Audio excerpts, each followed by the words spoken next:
Hey everyone, welcome to Textbook Politics Podcast with your host Kai Chimura. We are based here in Atlanta, Georgia, where we will discuss local, state, national, and international news and politics. So thank you for tuning in and listening, and here's the show. Thank you for being the very first guest of the Textbook Politics Podcast. Those that do not know, our professor, Marko Maunula, he is a professor of history at Clayton State University, and he is also from Finland, and he has a blog that he regularly updates Finnish viewers and listeners about state of politics, not just in the U.S., but around the world. But for this topic, we will kind of talk about the current Republican primaries with the Iowa caucuses about 1 month away. So, Marko, what is your take on what is going on with the Republican field right now? Right now, I think that we are starting to see some sort of a slow movement towards unifying behind a one single anti-Trump candidate. It looks like there is increasingly chatter and loud chatter about everybody having to coalesce and go and basically other candidates to drop their campaigns and join behind Nikki Haley, who has been rising very fast in the polls. It looks like DeSantis is talking somewhat defeatist nowadays in some of the interviews. He has started to, or discussions with people close to him, he has started to hint that maybe 24 was a bad year for him to start campaigning. He was trying to find this middle crowd between Trump and the old school Main Street Republicanism, sort of a Reagan school of Republicanism. But when the main act is still touring, cameo bands do not necessarily have success. So he never was able to really offer a good motivation behind his campaign. So my guess is that right now we're going to continue to see Nikki Haley rise in polls and more mainstream Republicans rallying behind her. And I think that it's only a matter of time, probably after New Hampshire, that Chris Christie will drop out. And do you think that with DeSantis, I'm looking at the current polls right now with Iowa, DeSantis is polling at 22%, way behind Donald Trump at 58%. Do you think that he was trying to find this lane of being, trying to get the Trump supporters as well as the more moderate Republican voters, but do you think that some of his social policies were even further to the right than Trump, and that kind of risked or alienated some of this moderate crowd? I think that it was a pretty bold strategy for him to go after one of the biggest employers in his state. Disney World is bringing untold millions to that state and employing thousands and thousands and thousands of people in Florida, especially in Orlando area, which has traditionally been a very crucial swing district in Florida elections. That basically the interstate between Orlando and the Tampa Bay area where the Florida elections were decided. He has Florida in his pocket, yes, but it looks like this culture war populism didn't really bite the way. I think that there is still plenty of Republicans who are quite disturbed when they see some leading Republican politicians go after private capitalist corporations, especially very successful ones. So I honestly think this is intuitive. I haven't seen hard data about this yet, but this is intuitive that I've seen by following conservative as well as liberal as well as mainstream media, that anti-woke and wokeism alike are slowly fading away, that people are pretty increasingly tired of culture wars. Like this year, the classic Fox News war on Christmas didn't even fully take the way that it did, say, 5 years ago. Mm-hmm. So I don't think that it's necessarily very smart or was necessarily very smart from DeSantis to embrace culture wars in a time when they are slowly fading away. And with if you are thinking that DeSantis is kind of faltering, he currently, I mean, he has national polls and in certain of the early primary and caucus states, he does have he enjoys anywhere between a 10 to 20% polling supports. Where do you think, if he were to drop out early on, where do you think his supporters will go, since he has kind of tried to coalesce some of the Trump crowd as well as establishment crowd or moderate crowd? As far as establishment is concerned, Republican establishment is concerned, the battle cry has been anybody but Trump, and the anti-Trump wing of the Republican Party is a highly mobile and fickle right now. I would say that they are very coldly calculating the best possible Republican candidate with a chance of beating Joe Biden. And another thing, it looks like in some key states, it looks like Haley is polling better against Biden than DeSantis. For example, in New Hampshire, which is, yes, granted, predominantly a Democratic state, but goes Republican every once in a while. The state has a strong libertarian bent. In there, Haley would beat Biden, but DeSantis wouldn't.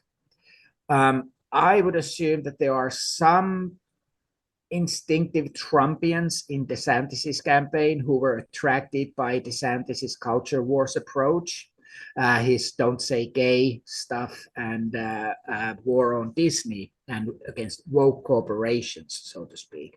So some of those probably would hold their nose and vote for Trump, but I would assume that most of them would be in that anybody but Trump camp and move to whoever offers the best chance.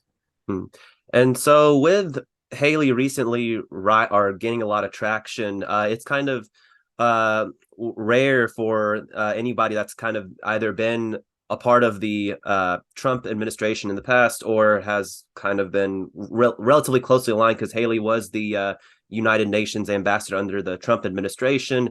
And we've seen in the past, for example, I mean, Mike Pence, he was former vice president under Trump, and he faltered quite heavily. And so a lot of politicians or anybody that was closely aligned with Trump that has, in the eyes of Trump or his supporters, have broken off, they've kind of fell to the wayside. But Haley's gained some traction. What do you think she's been doing differently that, let's say, somebody that like Pence or even Christie was closely aligned with Trump as well? Like, how has she been able to be the one that's coalesced a decent size of this non-Trump crowd? I think that I've been admiring Nikki Haley's political skills for quite a while. That when it comes to just pure political gamesmanship, she has been very, very good at that. I think that prime example is how she managed to be in Trump administration without being in Trump administration, that she accepted a position as a UN ambassador for the Trump administration, but that put her in New York City, not in Washington. She didn't have to be exposed to the daily chaos of the Trump White House. So she could sort of benefit by saying that I can play ball with Trump, I can operate in this new Trumpian political world, but she did not get soiled by the endless mudslinging that was taking place inside Trump White House and the conservative circles in DC. So that physical and emotional distance definitely has helped her out of anybody and everybody in Trump administration. I think that she's least politically damaged by that experience and probably not damaged at all. Chris Christie was sort of a cooperating, he was in the outer sphere of Trumpian circle, but I think that his credibility has pretty much waned when we are thinking, and people are bringing up that, hey, look, you were kind of in a Trump's circle of influence for years, and now you have found Jesus, and talk about how dangerous this man is to American democracy. So as a result, Haley is clearly more believable, and she's also her arguments with Vivek Ramaswamy show that she can be tough, she can hit hard, and that's one aspect. Americans seem to love fighters. Americans love people who are willing to stand up for themselves and fight and like really take down their political opponents. And with you mentioned Ramaswamy, he's with Trump not being in the, or so far has not participated in any of these primary debates. Ramaswamy has kind of been seen as a stand-in for Trump in these debates. I mean, but he's not polling at an insignificant amount. He's roughly at 4 or 5%. Where do you see? Do you think he's going to be dropping out after Iowa and New Hampshire? I'm not sure if Ramaswamy is in it to really win it. It looks more like audition campaign for some sort of a Fox News or Newsmax commentary slot.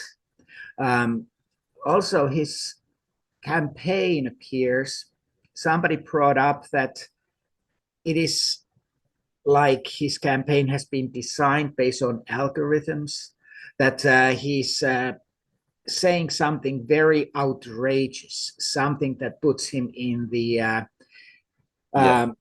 trending list on Twitter or other social media forums. He's saying something completely outrageous just on purpose to basically incite this kind of a chatter. But like is somebody who's spewing this open admiration to tyrants and promises basically total withdrawal of America out of all global conflicts, even more so than Trump, who still, spreads a message of American greatness, vaguely defined. I really don't think that Ramaswamy is way too intelligent person to seriously think that he has a shot for presidency. Not now, probably not in the future, but he has a great shot to be a either Bond villain in his next Bond movie, or alternatively talking head on Newsmax or Fox News. And do you think that right now in a lot of polls in these early states, Trump is polling at over 50%. So even if all the other non-Trump candidates were to coalesce around one candidate, whether it's Nikki Haley, whether it's DeSantis, whose campaign has been largely faltering, do you think it's going to be enough? I'm very curious to see. I'm very curious to see. For example, I'm very curious to see here in Georgia, where we live, which is an open primary state, since there is no meaningful Democratic primary in 2024. I'm wondering how many Democrats will cross over and vote for anybody but Trump in Republican primary. Trump's momentum is undeniable. Trump's support is fanatical. I think that he probably would garner a respectable vote total even if he was in prison. I mean, he's clearly Teflon done and then some. He is absolutely untouchable by his own fans. His fans are dedicated. They are giving him money. They are driving days to go and see him in the rallies. So it would be very difficult. It would be very difficult. But I think that many of these moderate Republicans are increasingly, I've heard a bunch of lifelong Republican operatives saying that how important it is now to rally around one anti-Trump Republican candidate. And most think that Nikki Haley would be the best shot. They also say that, we should appeal to anybody willing to cross over and come and vote for sensible Republican candidates. So there's going to be more campaigning to that direction in states where that is possible. But I would think that it could be enough. It's going to be very difficult. Trump's hold of the pro-Trump vote, pro-Trump section of the Republican Party is so strong. I still seriously think that that would be enough to take him to White House, though. It still is. I personally know 5 lifelong Republicans, like friends of mine, ranging in age from late 40s to 70s. I know 5 of these guys, white, middle class, moderate conservatives, who said that in 2020, for the first time in their lives, they voted for Democrat into a White House. I see no reason why they would have now said 4 years later that, on a second thought, maybe I will vote for Trump again. I really don't see that kind of a swing back taking place. If anything, based on our conversations, their anti-Trumpism has reached the levels that, I would like to see a Republican in the White House, but if Republican candidate is Trump, I would have to hold my nose and vote for Biden again. And one you mentioned earlier about trying to for the Republicans to coalesce around a candidate that would appeal to most or a lot more voters. One topic that has really been at the Achilles heel for Republican and conservative movements has been around the issue of abortion. And what do you think? Even with I've watched some of these debates, and it really seems like a lot of the candidates are really struggling to put together a message to even try to win over any crossover appeal in regard with abortion, because it seems like a lot of these candidates are taking it way to the extreme. We've seen in Kansas and recently in Ohio, which have been trending conservative or more red. They've enshrined the right and access to abortion. How big of an issue do you think this will be in the primaries and even general election? Huge. I'm reminded when Lyndon B. Johnson pushed through, I can't remember whether it was Voting Rights Act or Civil Rights Act. It was one of those mid-1960s monumental pieces of legislation. Yeah, it was both. And when LBJ signed the law, he was kind of a gloomy, and people around him were wondering that, why aren't you rejoicing that this is a massive law, and this is a huge achievement, and this is the LBJ said something along the lines that this is the right thing to do, and I am glad that I did it, but I just gave the South the Republican Party for several decades. I think that this is a Republican version of the same event. Many Republicans were rejoicing, but as soon as Roe v. Wade was overturned, as soon as that happened, I went to Twitter and saw all these Republican strategists, saying that, I kind of agree, and I think that this is a good decision, but Republicans will write this to election victories several cycles. And the Democrats will write to the election victories in several cycles, that this is going to be energizing female voter. It's going to continue moving female voters behind the Democratic Party. It's going to continue to energize Democrats. It's going to continue to push through voting. I think that it would be political malpractice by Democrats not to put some sort of an abortion referendum in the election ballots in key states in 2024. This would energize young people, women, traditional Democratic voters to the polls. And yes, to answer short, this is going to play a huge role, and I think that in some key states, it's going to cause some major political surprises. Hmm. Where do you foresee some of these surprises happening? Uh, Potentially. Potentially. Well, Utah already had their referendum, and that turned out to be a major pro-abortion, expanded abortion rights people victory. Kansas already had, I would say, so some Midwestern states. I think that, for example, in Michigan and Wisconsin, that this would definitely help the Democrats to secure those two states. Maybe even Iowa. Iowa went for Obama twice, and it went for Trump twice. So Iowa is highly unpredictable state politically. I think that there that would work. Um, it is sort of a political profile is something between Indiana and Wisconsin. So there is a leftist and conservative populist traditions in that state, and it's quite unpredictable.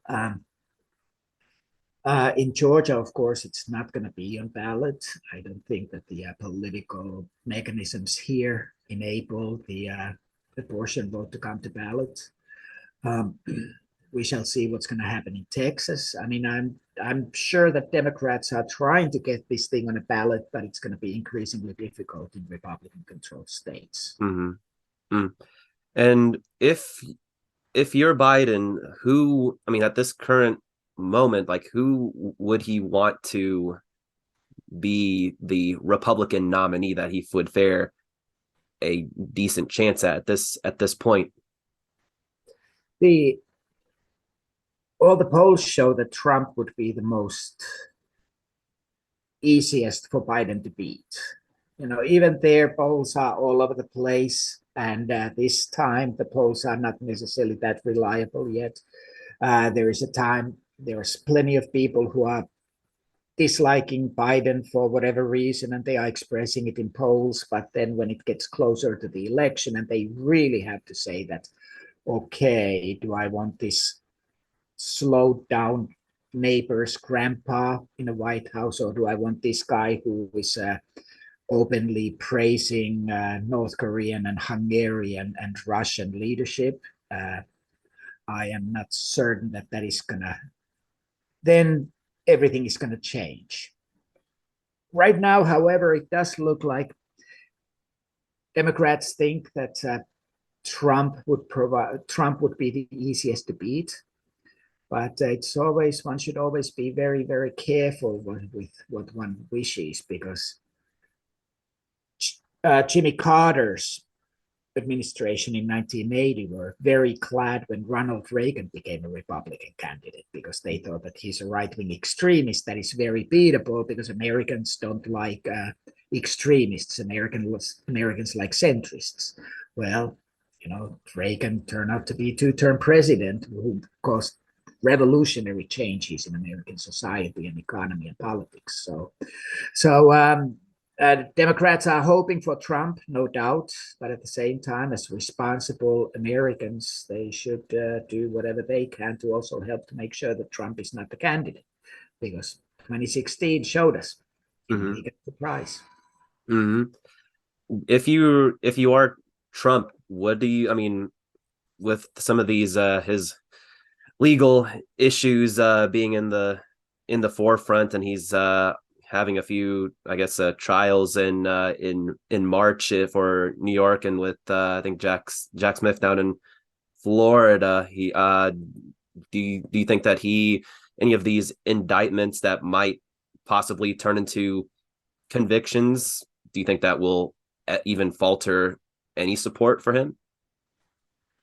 Um, we've seen some polls suggest that there is a fraction of Republican voters who say that if Trump was convicted, that it would lower their chances of voting for him.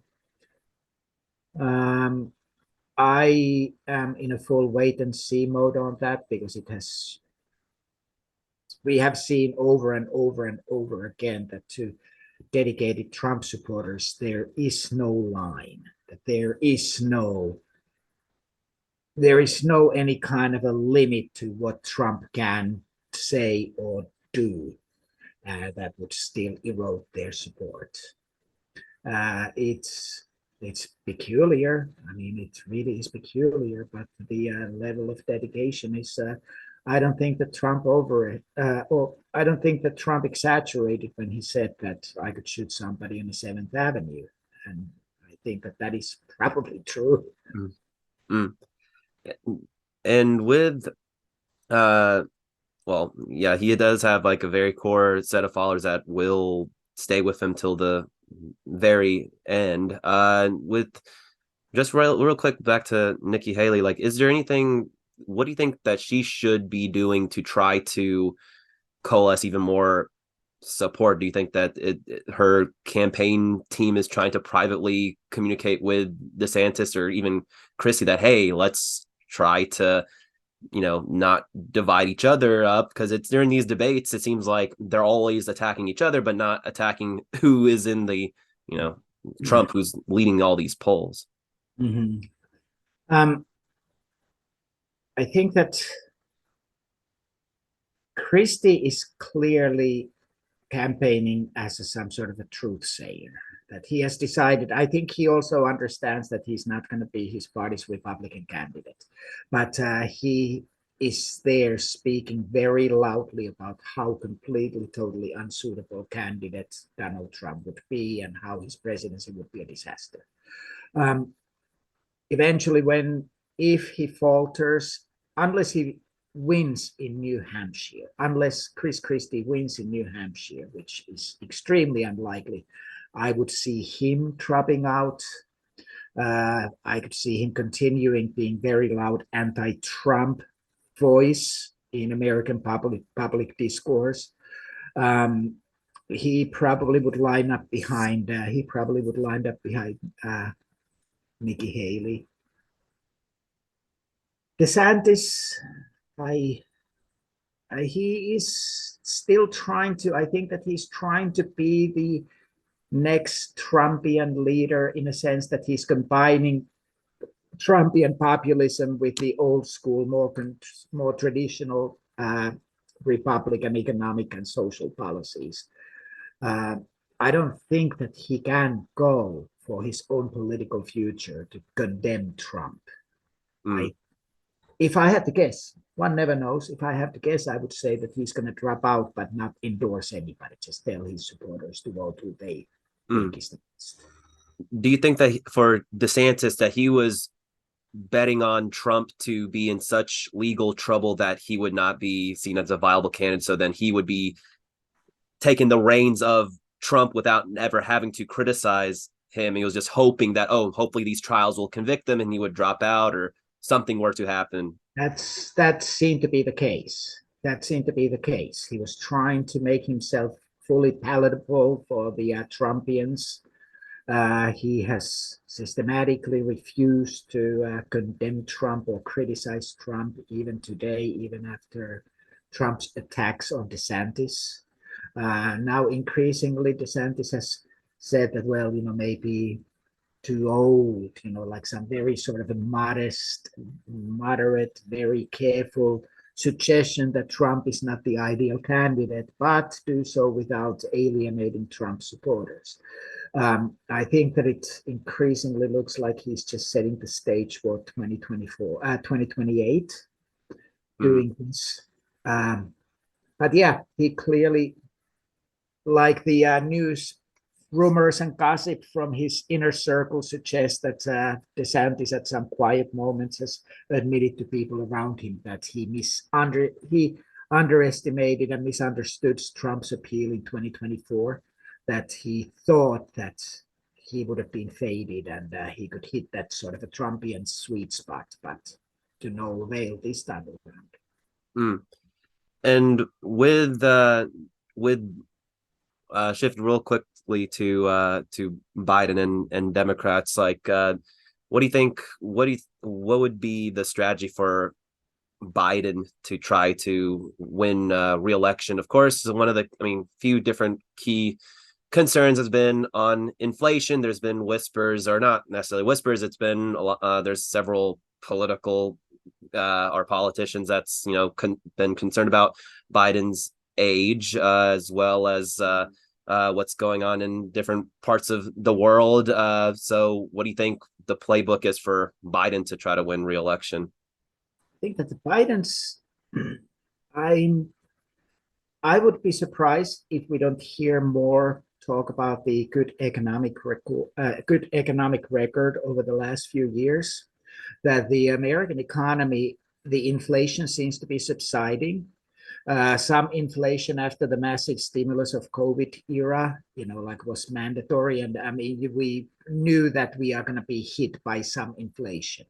And that turned out to be transitionary. Inflation is now increasingly under control. The gas prices, presidents have nothing to do with it, but that tends to be a big measure how presidents are evaluated. Gas prices are coming down, inflation is under control, the employment situation continues to be very good. We are practically in the middle of full employment in this country right now. Any unemployment seems to be structural or transitionary. So I think that Biden is going to run more on his economic record. If the opposing candidate is Trump, then he's going to run on the sanity record. His aging is obvious, but at the same time, if Trump is a candidate, age is less of a matter because it is pretty obvious that Trump has experienced some sort of a cognitive decline as well. He's confused. Who did he beat in 2016? He's, spoke the way that it's not just slip of a tongue, that there seems to be some sort of a increased confusion about some quite substantial facts in his own life. He, of course, gives much more energetic appearance. We age in different ways. Biden's aging is obvious, physical aging is obvious, but he still seems to be on top of his game, and people from the White House are saying that he's still very actively engaged, and he's still very, very, very top of all major policy issues of the day. So they have both aged. And but yes, you look at Biden 10 years ago and Biden today, and it's pretty darn obvious that there's some obvious physical deterioration, aging taking place. So, but yes, I do see that Biden can run on a combination of economy and sanity. Look who my opponent is. I honestly think that if Biden was running against Nikki Haley, he would lose quite decisively, but Trump remains beatable. And real quick on the economy part, with inflation relatively not as high as it once was, let's say a year or year and a half ago, I think one, concern with, Biden, I've seen like polling shows that he's kind of been, losing some support with different communities of color, as well as like young people in certain regards. Do you think that he should be concerned about that? Yes. I do think that he should be very concerned about that, and Democratic Party's youth outreach should be much stronger.